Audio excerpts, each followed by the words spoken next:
Bismillahirrahmanirrahim. Assalamualaikum warahmatullahi wabarakatuh.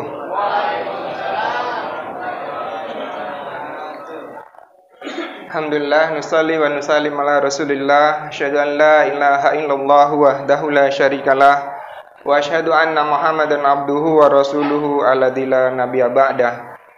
Faqalallahu ta'ala fi kitabil karim, ya ayyuhalladzina amanu taqullaha haqqa tuqatih wa la tamutunna illa wa antum muslimun.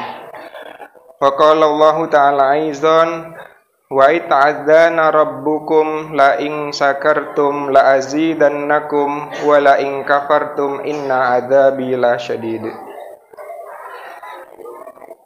Dear brothers and sisters, in this blessed month of Ramadan, let us reflect on the true meaning of faith.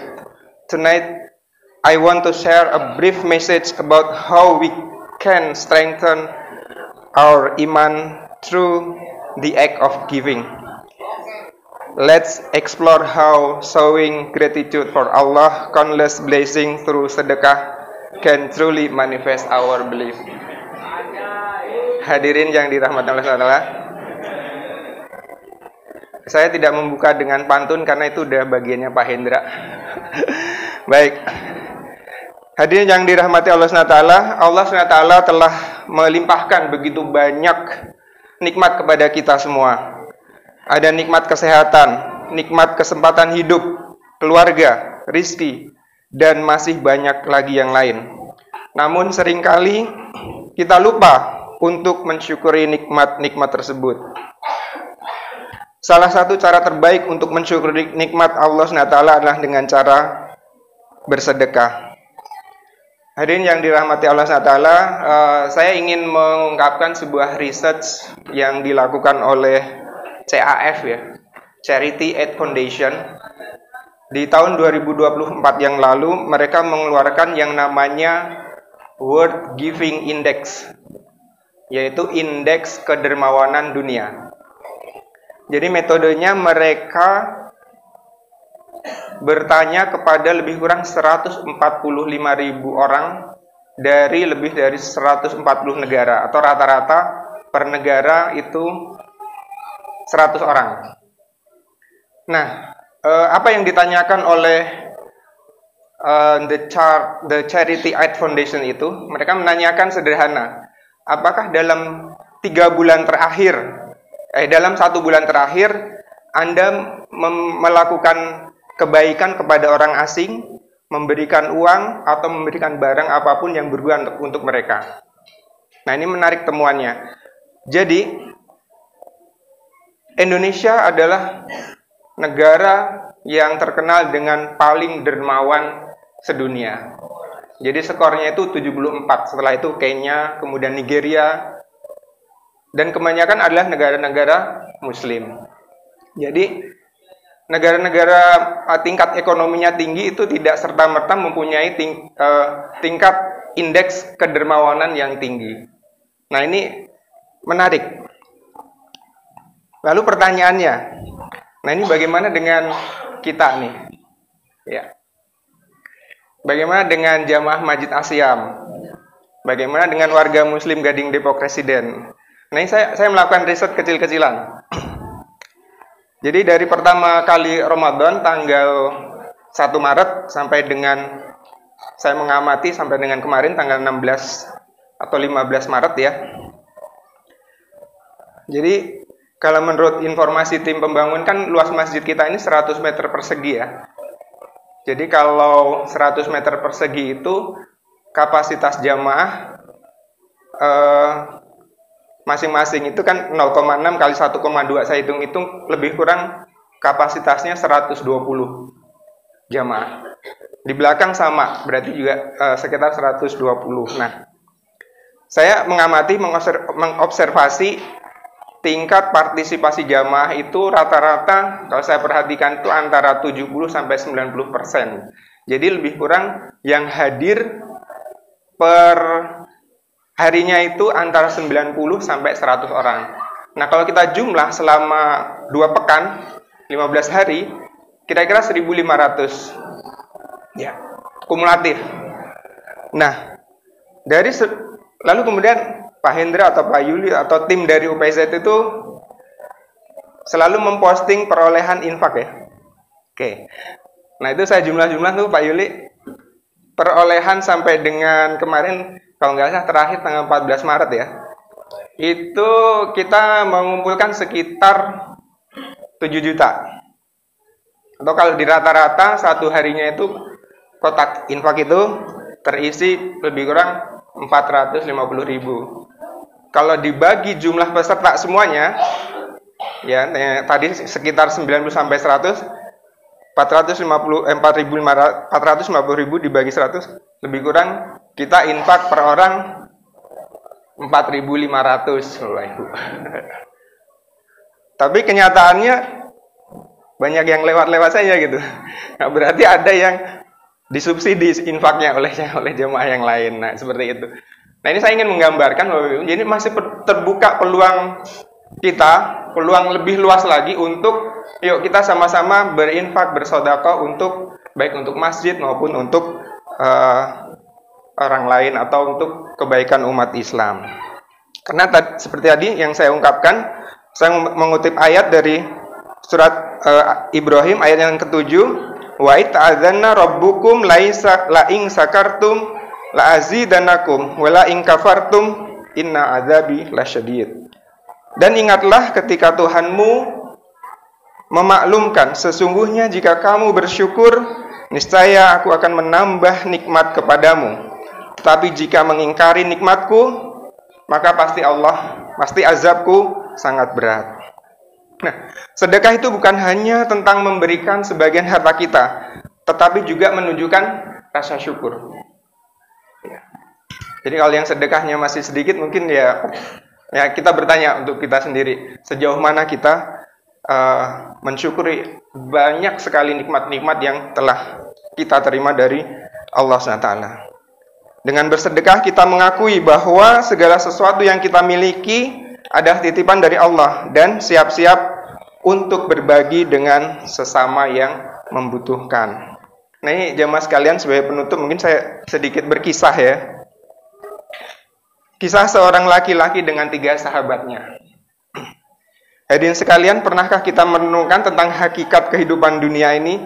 Ada sebuah kisah tentang seorang laki-laki yang memiliki 3 sahabat. Sahabat yang pertama, sangat dicintainya, dengan segala yang terbaik diberikan kepada dia.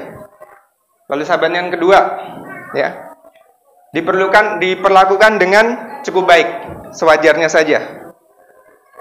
Lalu sahabat yang ketiga, ya, sahabat ketiga itu diperlakukannya dengan kurang diperhatikan, ya, sekedarnya saja gitu ya. Nah, suatu hari laki-laki itu tersandung suatu masalah yang besar dan harus menghadap ke pengadilan. Nah, dia punya 3 sahabat kan, maka dia berkeluh kesahlah kepada 3 sahabatnya itu untuk meminta bantuannya. Ternyata apa yang dilakukan? Sahabat yang pertama, sahabat yang amat sangat dicintainya itu menolak mentah-mentah untuk membantunya di pengadilan, untuk membelanya. Langsung saja dia menolak. Lalu sahabat yang kedua itu bersedia mengantar, tapi hanya sampai di pintu pengadilan saja. Setelah di dalam, terserah kamu mau ngapain ya. Nah, ini sahabat yang ketiga ini unik. Dia nggak pernah diperhatikan, dikasih makanan juga ala kadarnya. Tapi ketika dia diminta untuk melakukan pembelaan, sahabatnya ketiga ini dengan setia dia mengantar bahkan sampai di ruang pengadilan. Nah, ini Pak Hendra nih pengalaman nih, pengadilan pembela ya. Membela dengan mati-matian si sahabatnya itu. Nah, hadirin yang di rahmati Allah SWT, apa kisah ini adalah gambaran kehidupan kita. Sahabat pertama adalah harta benda, rumah, apalagi benda-benda yang kita sangat cintai ya. Ya, bapak-bapak kalau punya mobil pagi-pagi sudah dicuci kinclong, dianya belum mandi. Ibu-ibu rumahnya udah dipel kinclong, dianya belum mandi. Semua dikerahkan untuk merawat hartanya. Sahabat pertama. Namun ketika kita menghadapi kematian, itu semua goodbye, Tidak ada yang ikut satupun, Bapak Ibu. Mau kita mencintai sedalam apapun, wassalam itu sudah jadi milik orang lain. Nah, yang kedua, sahabat yang kedua adalah keluarga kita. Ketika kita meninggal menghadap Allah Taala, mereka lah mengantarkan kita. Tapi hanya sampai di liang kubur saja. Di dalam kubur terserah. Mereka akan kembali lagi pulang, meninggalkan kita dalam kegelapan ruang kubur. Nah, yang ketiga ini Bapak Ibu sekalian, jamaah sekalian, amal soleh yang sering kita lupakan. Sholat kita, sodakoh kita ya, itu ala kadarnya gitu kan. Kalau menyiapkan canceling tarawih, kita pilih yang 2.000-an, 5.000-an, 10.000-an, atau yang lebih besar. Nah, ini wujud, ya, perhatian ya, kita semua introspeksi. Padahal itulah yang akan benar-benar membela kita nantinya di alam kubur dan di akhirat kelak. Nah, ini mudah-mudahan menjadi pengingat kita semua. Lalu bagaimana dengan sedekah nyata dalam kehidupan sehari-hari? Banyak ya, kita sudah lakukan. Yang pertama, misalnya ya, memberi makan orang berbuka puasa. Itu sudah kita lakukan, kita sama-sama paham. Memberikan makanan atau takjil kepada orang yang berbuka puasa adalah satu bentuk sedekah yang sangat dianjurkan. Lalu yang terpenting juga, sedekah kepada keluarga. Ya. Anak, istri, orang tua, itu adalah yang prioritas ya. Kemudian baru yang lebih jauh dari itu. Lalu sedekah kepada anak yatim. Lalu yang jangan dilupakan juga sederhana, sedekah melalui senyuman dan perbuatan baik. Dulu kalau orang-orang tua kita kan suka ini ya, kalau di rumah misalnya ada yang pinjam garam gitu ya, ya kita kasih. Itu garam ya, kita pinjam ke tetangga. Itu karena ya kalau di dalam surat Al-Maun itu masuknya Al-Maun ya, hal-hal baik yang dibutuhkan oleh tetangga kita, seperti itu. Lalu yang terakhir, mungkin saya ingin mengingatkan pada kita semua, saudara-saudara kita di Palestina saat ini masih mengalami konflik ya, peperangan, penderitaan yang luar biasa. Meskipun di bulan Ramadan mereka masih menghadapi berbagai hal, bantuan di stop ya, dari dihalang-halangi ya oleh pihak Zionis Israel. Oleh sebab itu mereka sangat membutuhkan uluran tangan kita. Marilah Bapak Ibu sekalian kita niatkan infak-infak kita, khususnya mungkin malam hari ini dan untuk hari-hari berikutnya. Saudara-saudara kita sangat membutuhkan uluran bantuan kita untuk mempertahankan hidup mereka. Mudah-mudahan Allah SWT merahmati kita semua. Kemudian sebagai penutup, Rasulullah SAW bersabda dalam hadis riwayat Muslim, "Ma naqasat shadaqatan min mal." Lalu yang kedua, kullu ma'rufin shadaqah. Sedekah tidak akan mengurangi harta. Setiap kebaikan adalah sedekah. Marilah kita jadikan bulan Ramadan ini sebagai momentum untuk meningkatkan rasa syukur kita kepada Allah Ta'ala melalui sedekah. Buktikan iman kita dengan berbagai kebaikan, berbagi kepada sesama, karena dengan bersedekah kita tidak hanya membersihkan harta kita, tapi juga membersihkan sifat kikir dan tamak. Mari kita perhatikan sahabat kita yang ketiga tadi, yang jangan dilupakan, amal soleh yang akan mengantar dan membela kita di alam kubur dan nanti di akhirat, di yaumil akhir. Semoga Allah SWT menerima ibadah kita dan menjadikan kita hamba-hambanya yang pandai bersyukur. Wassalamualaikum warahmatullahi wabarakatuh.